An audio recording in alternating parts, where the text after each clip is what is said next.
The news, good evening. Produce and consume locally is a message the high-level committee, mandated to maintain food security amidst the COVID-19 pandemic, wants to convey to the public so as to preserve the foreign exchange in the country. Speaking during a press conference on the work that the committee is doing, the committee's chairman, also Minister for Agriculture and Fisheries, Charles Bastien, says the committee is working on a strategic plan in consultation with stakeholders to reduce the importation of certain items. Mr. Bastien also says that the committee has established a partnership with the Enterprise Seychelles Agency and the Departments of Health and Education to promote healthy living and to produce locally. Food stock, as far as the essential commodities are concerned, especially the ones that are being stocked by the Seychelles Trading Company STC, is on a solid footing, and that is being monitored on a weekly basis through the high-level committee of food security that President Faure has put in place. So we do not have any worries whatsoever.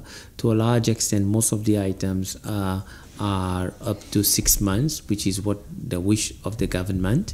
Except for the perishables, evidently that would be for less. But the high-level committee also is taking its work to another level, where we are engaging with stakeholders now in order for us to look at areas, potential areas, where we could cut down on importations. As you know very well, is that we need to make every effort for us to reduce importation, protect the amount of foreign exchange, the reserve that we have, so that it doesn't dwindle very fast, otherwise it would be in a big problem, the country. Now finalize our figures for the first 6 months of this year. We saw that as far as poultry is concerned, the local production has increased by 37% compared to last year. We saw that the pork production also has increased by 48% compared to last year. This is very encouraging, and it shows that the plan, especially our comprehensive plan for agriculture that was launched in 2018, is on track. Part of the STC warehouse at Amitié Pralin collapsed last night after being affected by the high tides of over 2 meters and waves during this period of the southeast monsoon. The warehouse was stocked with soap powder, rice, sugar and noodles, and none of it was washed away by the sea. Only a security guard was on site when the incident happened, and there were no casualties. The STC manager for Pralin and La Digue, Davin Baltid, says they have moved all of their merchandise to another warehouse at Cantons near the primary school. Last night at around 8:13, I received a call from one of my managers here in Pralin, and he advised me that the security officers from this side called and that the wall fell down. So I got to contact my crew, my staff from Pralin, and we came over to remove the goods from the store. So what will happen to the merchandise that was here? We've moved it to the Grantas warehouse, and we'll try to sort it out today on what to do. In its press conference this afternoon, the Department of Health described the COVID-19 situation in the country as not getting worse. Dr. Jude Gédéon and Dr. Danny Louange updated the media on the global trend, the situation in Seychelles, as well as on the travel advisory for the arrival of commercial flights on the 1st of August, whilst reinforcing the need for the public to use face masks. Since the beginning of the pandemic, some 15.2 million cases of COVID-19 have been recorded across the globe, out of which 8.6 million have recovered. Right now, we only have 39 cases that remain active, and they are among seafarers.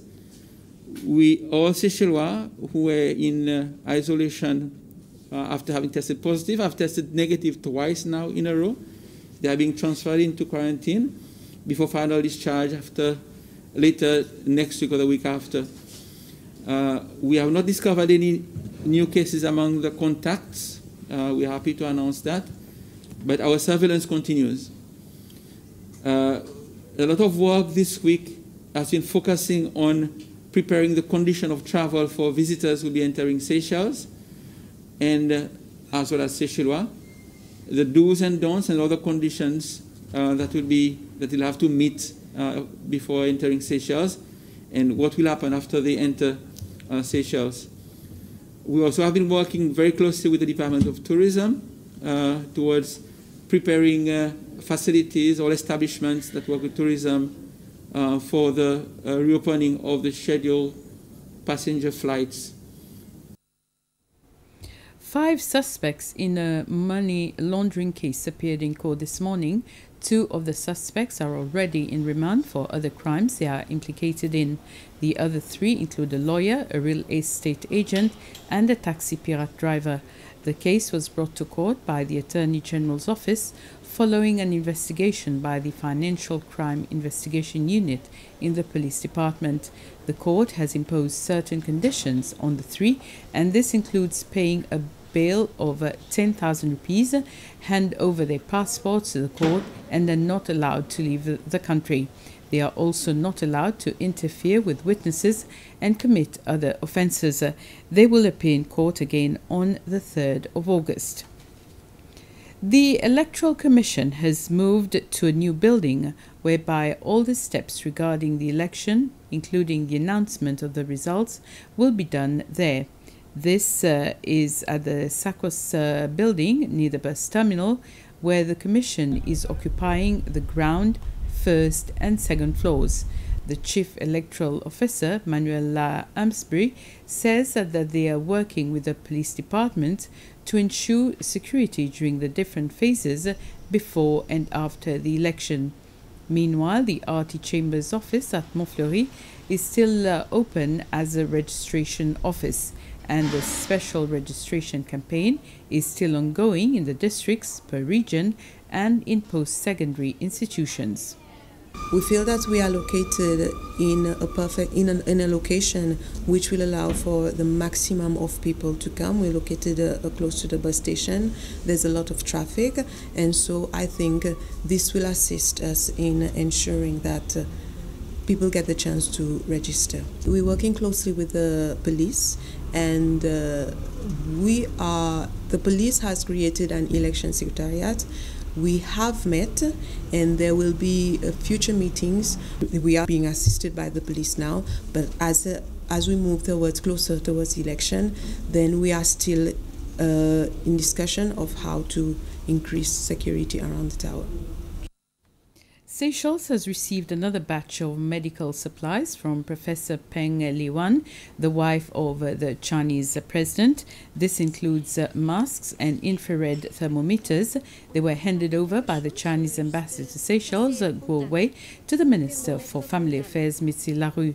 The donation is part of aid materials given by the Chinese government through the Organization of African First Ladies for Development to 53 African countries. Ambassador Guo Wei pointed out that Professor Peng has always been concerned about the well-being of African women and children. And cinema goers will be able to return to watching films together in public when Deepam Cinema reopens tomorrow night. The movie theatre shut 4.5 months ago, soon after the COVID-19 crisis began. But the audience for tomorrow's reopening will now be spread out to ensure social distancing.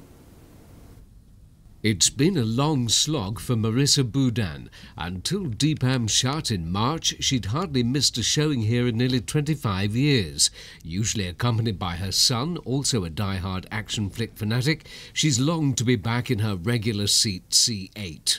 It was like a little emptiness, you understand? Because this is something that would really enhance your weekend, fulfill you. Up in the projection box, the team's getting the theatre's laser lantern ready after 4.5 months off on full pay. The shutdowns cost ₹1 million in lost takings, but the closure also left a yawning gap for staff who worked here decades. Yeah, I miss it a lot. I'm used to it. I'm used to being at Deepam every day, so... It's a big part missing for you. Yeah. When the doors reopen tomorrow night, the lucky few who've been to the booking office to buy pre-allocated seats will be taking up socially distanced places in the 186-seat auditorium. One seat will be left vacant between each group or individual. While releases of many new Hollywood blockbusters have been put on hold because of COVID, including this year's Bond film and Christopher Nolan's much-anticipated Tenet, avid film fans like Marissa are just pleased the long wait is over. I am very happy. I am happy to come back. This is beautiful to be back. First on the silver screen tomorrow, the teen adventure Artemis Fowl, followed later by the action drama Sniper. And with this, we end this news summary. Thank you for watching. Have a very pleasant evening.